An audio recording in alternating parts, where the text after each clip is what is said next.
अच्छा, मतलब कोई भी हवाला जो है वो मतलब एकदम पक्का टक्का हवाला है, ऐसा नहीं है कि किसी ने इल्जाम लगाया है। पक्का पक्का, नहीं नहीं। और उनके जो रोज का दरबार का कामकाज होता था उसमें लिखा हुआ है ये सब। डन। तो हाँ। जितने मोमिन हजरात है, अगर आप लोगों को थोड़ा भी शक हो कि जो चीज बताई जा रही है। जय हिंद, सलाम, नमस्ते मेरे दोस्तों। मैं तोहफा एक्स मुस्लिम। आज की डिबेट बेहद खास और नॉलेजेबल है। इतनी ज़्यादा नॉलेजेबल है कि अगर मेरा बस चले तो भारत के एक एक बाशिंदे को पकड़ पकड़ के ये डिबेट दिखा दूं। सचमुच दोस्तों, ये डिबेट देखने के बाद मेरी सोच कुछ इसी तरह की बन गई है, और ये डिबेट देखने के बाद आपकी फीलिंग भी कुछ इसी तरह की होने वाली है। ये एहसास आपको तभी होगा जब आप इस छोटी सी वीडियो को एंड तक देखेंगे। तो जल्दी से शुरू करते हैं आज की मोस्ट नॉलेजेबल डिबेट। आज का टॉपिक बहुत ही इंपॉर्टेंट है। इसी वजह से तो हम आए हैं, ताकि लोगों के इल्म में इजाफा करें, उनके अक्लों को सोचने वाला बना दे, उनको भी पता चले कि भाई क्या क्या हुआ है पास्ट में, हिस्ट्री में। तो वो किसी चीज का इनकार नहीं करे, क्योंकि जो भी चीज बताई जाएगी वो सारी चीजें हवालों के साथ बताई जाएगी। सत्यन भाई, आप है ना, जब चीजें बताएंगे ना तो कोशिश करिएगा टाइमलाइन भी बताने, ताकि लोगों को वो एक मतलब हाँ back of the mind they can relate कि भाई ये कभी बिल्कुल चल रही थी ये सारी चीजें। बिल्कुल बिल्कुल, वो सब डेट के साथ ही रहेगा। ठीक है, जी साहिल भाई, तो शुरुआत करें। Please please go ahead. Okay. Abu al Zafar Muhiuddin Muhammad Aurangzeb Bahadur Alamgir Badshah Ghazi, ये औरंगजेब का ऑफिशियल टाइटल है, जो कि उसके जो फरमान होते हैं उस पे उसका जो सील होता है उस पे, और उसके जो सिक्के यानी कि कॉइन्स होते हैं उसका उन पर भी औरंगजेब का नाम इसी तरीके से आता है। तो औरंगजेब ने 22 जून 1658 से लेके 3 मार्च 1707 तक तकरीबन 48 ईयर्स तक, मतलब 17,747 दिन तक राज किया। वो इस्लाम का एक स्टॉन्च फॉलोअर, मतलब कट्टर फॉलोअर था। और उसकी जो हिस्ट्री और उसका जो राज्यकाल है, वो रिलीजियस कन्वर्जन्स, मंदिरों का विनाश, और नॉन मुस्लिम्स का परसिक्यूशन यानी कि नॉन मुस्लिम्स पे किए गए अत्याचारों से भरा पड़ा हुआ है। उसमें से कुछ एग्जांपल्स हम देखते हैं। उसने डिमोलिश किया काशी विश्वनाथ का टेम्पल सितंबर 1669 में। इसका जिक्र आता है मासिर आलमगिरी, जो इसका ऑफिशियल कोर्ट हिस्ट्री है, उसमें पर्शियन पेज नंबर 88 पे इसका जिक्र आता है। उसके बाद ही ऑल्सो डिमोलिश्ड बिंदु माधव टेम्पल इन काशी। काशी में जो बिंदु माधव टेम्पल था वो उसने डिमोलिश किया, और उसकी जगह पे एक मस्जिद खड़ी कर दी, वो आज भी मौजूद है। उसका रेफरेंस है मुगल अखबार। ये अखबार क्या होता है मैं बताऊंगा। तो मुगल अखबार डेटेड 13 सितंबर 1682 के अंदर इसका जिक्र है। फिर केशव राय का फेमस टेम्पल है, अभी जो कृष्ण जन्मभूमि का विवाद चल रहा है, जो मस्जिद है वहां पे पहले केशव राय का टेम्पल हुआ करता था। तो औरंगजेब ने जनवरी 1670 में उसको डिमोलिश किया और उसकी जगह पे एक मस्जिद बना दी, जो आज भी खड़ी है। इसका जिक्र आता है मासिर आलमगिरी, जो उसका ऑफिशियल हिस्ट्री है, उसमें पर्शियन पेज नंबर 95-96 में। फिर अच्छा सत्यम भाई, हाँ बीच में अगर मैं सवाल करूं तो प्रॉब्लम हाँ तो नहीं? बिल्कुल। नहीं डिस्टरबेंस नहीं, कोई आपको नहीं होगा? प्रॉब्लम, कोई अच्छा, प्रॉब्लम ये नहीं। जो आप हवाले दे रहे हैं, ये जी इन्हीं के लोगों ने किताबें लिखी है ना, अभी आपने जो दो तीन हाँ नाम बताए? हाँ, मासिर आलमगिरी जो है वो औरंगजेब का ऑफिशियल दरबारी हिस्ट्री है, कोर्ट हिस्ट्री है। अच्छा, मतलब कोई भी हवाला जो है वो मतलब एकदम पक्का टक्का हवाला है, ऐसा नहीं है कि किसी ने इल्जाम लगाया है। पक्का पक्का, नहीं नहीं। और उनके जो रोज का दरबार का कामकाज होता था उसमें लिखा हुआ है ये सब। डन। तो हाँ जितने मोमिन हजरात है, अगर आप लोगों को थोड़ा भी शक हो कि जो चीज बताई जा रही है उसमें हेरा फेरी है, तो जो रेफरेंसेस बताए जा रहे हैं आप लोग उसमें जाके चेक कर सकते हैं कि आपके जो प्यारे औरंगजेब साहब है जिनको आप सेक्युलर कह लेते हो या औलिया वली अल्लाह कह लेते हो, तो उनकी क्या करतूतें थी वो आप खुद यहाँ पे देख सकते हैं। जी प्लीज गो अहेड सत्यन भाई। एक बात जोड़ू साहिल भाई। Yes yes please go ahead, जब भी आपको करना भाई ऐड करना है सत्यन भाई की बात पे आप ऐड कर सकते हैं। हाँ देखिए, आज के डेट में अगर हम कोर्ट में जाते हैं तो कोर्ट में जो जज कहता है, जो वादी कहता है, प्रतिवादी कहता है, उसकी हर बात लिखी जाती है, बराबर है। एक टाइपराइटर होता है और वो सारी चीजें लिखा करता है। ये उस टाइम भी उसी तरह से उनके दरबार में जो भी चीज हो रही है, छोटी चीज और छोटी और बड़ी से बड़ी बात लिखी जाती थी, और इस चीज को कहा जाता था दरबारनामा। और मासिर आलमगीर जो सत्यन भाई कह रहे, ये मासिर आलमगीर औरंगजेब के ऑर्डर पर लिखी गई किताब थी। औरंगजेब दरबारनामा का आपने बहुत जबरदस्त तरीके से डिस्क्राइब किया है, जितने लोगों को नहीं मालूम था समझ में आ जाएगा। मतलब सारी चीजें डॉक्यूमेंटेशन का सिस्टम उनके पास था। जी जी सत्यन भाई आप कंटिन्यू कीजिए। जी, फिर महाराष्ट्र में जो पंढरपुर का फेमस विठल मंदिर है, उसे भी औरंगजेब ने तोड़ा। वो तोड़ा था 1705 में, और इसका जिक्र आता है मुगल अखबार डेटेड 2 जनवरी 1705। फिर उसने जो ग्रूसम किलिंग्स की, मतलब निर्मम तरह से हत्याएं की, उसमें शामिल है गुरु तेग बहादुर, गोकुल जाट, छत्रपति संभाजी महाराज जो शिवाजी महाराज के सुपुत्र थे। इन सारों की निर्मम तरीके से हत्या की, वो भी हम देखने वाले हैं डिटेल्स में।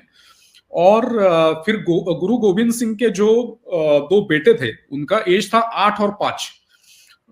उसको, उनका नाम था जोरावर सिंह और फतेह सिंह।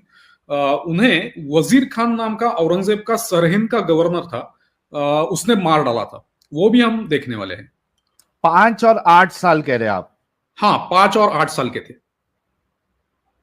5 और 8 साल के बच्चों को मारा?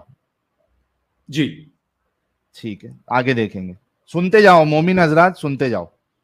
जो औरंगजेब को हजरत औरंगजेब या बहुत अच्छा समझते हैं, जरा सुनते जाओ। जी अभी हम देखेंगे कि औरंगजेब के हिस्ट्री के सोर्सेस कौन से हैं। मतलब औरंगजेब की हिस्ट्री हमें कौन से सोर्सेस से पता चलती है। ये सब पर्शियन यानी कि फारसी भाषा में है। पहला है आलमगीरनामा, जो औरंगजेब के पहले 10 साल का जो वाकया है या जो इतिहास है, वो उसने खुद लिखने के लिए कहा था। उसे कहते हैं आलमगीरनामा, और उसे लिखा है मिर्जा मोहम्मद काजिम ने। औरंगजेब ने 10 साल का इतिहास मतलब लिखे जाने के बाद मोहम्मद काजिम को कहा कि अब इससे आगे का मत लिखना। इसका रीजन जो है वो मासिर आलमगीरी में दिया हुआ है। वो रीजन ऐसा है कि बादशाह को, मतलब औरंगजेब को ऐसा लगा कि बाहरी दिखावा करने से अच्छा है कि अंदरूनी क्वालिटीज बढ़ाई जाए। अंदरूनी क्वालिटीज मतलब इस्लाम के मुताबिक जो अच्छी होती है, मतलब काफिरों का कत्ल करना या फिर जिजिया लगा देना, ये अच्छी क्वालिटीज है उसके मुताबिक। तो उन अंदरूनी क्वालिटीज को बढ़ाया जाए, और बाहरी दिखावा जो है मैं बादशाह हूं या मैंने ऐसे किया, वो बताने के बजाय अपने अंदरूनी क्वालिटीज बढ़ाई जाए। इसके लिए उसने मोहम्मद काजिम को 10 साल का इतिहास लिखने के बाद अपना इतिहास आगे लिखने के लिए मना किया। तो ये जो पहले 10 साल का इतिहास है उसे कहते हैं आलमगीरनामा। ये पर्शियन में है। ये अभी यहाँ पे लेफ्ट साइड में आपको जो पेज दिख रहा है वो आलमगीरनामा का फर्स्ट पेज है। तो ये आलमगीरनामा जो है उसका ट्रांसलेशन अभी हुआ नहीं है किसी भी इंग्लिश इसमें या हिंदी इसमें, ये अभी पर्शियन में ही है। औरंगजेब के मृत्यु के बाद तुरंत उनका जो वजीर था इनायतुल्लाह खान, उसने साकी मुस्तैद खान को एक आज्ञा दी कि अभी औरंगजेब का देहांत हो गया है, और उसने अपने पहले 10 साल के बाद मना किया था इतिहास लिखने के लिए। लेकिन अब तुम जो कोर्ट में डॉक्यूमेंट्स अवेलेबल है तुमको, उसको रेफर करके और आलमगीरनामा रेफर करके जो पूरा आलमगीर का राज्यकाल का इतिहास है वो लिखो। तो वो पूरा जो राज्यकाल का इतिहास है जो औरंगजेब के मौत के बाद तुरंत लिखा गया, उसे कहते हैं मासिर आलमगीरी। मासिर आलमगीरी, मासिर मतलब मेमोरेबल इवेंट्स ऑफ आलमगीर या memorable events of Aurangzeb, that is called Maasir Alamgiri. ठीक है। उसके बाद उसके सर्विस में जो लोग थे उन्होंने भी औरंगजेब का इतिहास लिखा है। उसमें आता है फुतुआत आलमगीरी, मतलब विक्टरीज ऑफ औरंगजेब। ये लिखा था ईश्वरदास नागर ने। ईश्वरदास नागर औरंगजेब के सर्विस में था, उसी के काल में था, उसने औरंगजेब के राज्यकाल को करीब से देखा है, तो उसका किताब है फुतुआत आलमगीरी। फिर उसी के तरह एक औरंगजेब का नौकर था, उसका नाम था भीमसेन सक्सेना, उसके किताब का नाम है तारीख दिलकुशा। फिर उसी के तरह औरंगजेब का और एक नौकर था, उसका नाम था काफी खान। तो उसने औरंगजेब के पहले का, औरंगजेब के राज्यकाल का और औरंगजेब के बाद के राज्यकाल का भी इतिहास लिखा है। उसके किताब का नाम है मुंतखब उल लुबाब। अभी ये जो मासिर आलमगीरी, फुतुआत आलमगीरी, तारीख दिलकुशा, मुंतखब उल लुबाब, इन किताबों का हिंदी और इंग्लिश में ट्रांसलेशन हो चुका है। मासिर आलमगीरी का ट्रांसलेशन जदुनाथ सरकार ने इंग्लिश में किया है और हिंदी में उसका ट्रांसलेशन का नाम है औरंगजेब नामा। और मुंतखब उल लुबाब का इंग्लिश ट्रांसलेशन पार्टली अवेलेबल है, कुछ पार्ट का अवेलेबल है। वो किया है एलियट और डॉसन ने, और एक मोहतरमा है जिनका नाम है अनीश जहां सैयद, उन्होंने भी औरंगजेब इन मुंतखब उल लुबाब नाम से इसके कुछ पार्ट का अनुवाद किया है अंग्रेजी में। फिर फुतुहात आलमगीरी और तारीख दिलकुशा, इन दोनों किताबों का भी अंग्रेजी में पूरा अनुवाद हो चुका है। फिर उसके बाद आता है अहकाम आलमगीरी, मतलब औरंगजेब के हुक्म। ये एक किताब है, इस नाम के दो किताब है। एक का ऑथर है इनायतुल्लाह खान जो औरंगजेब का वजीर था, और एक है हमीदुद्दीन खान जो भी औरंगजेब के सर्विस में था। तो ये दोनों शख्सों के किताब का नाम है अहकाम आलमगीरी।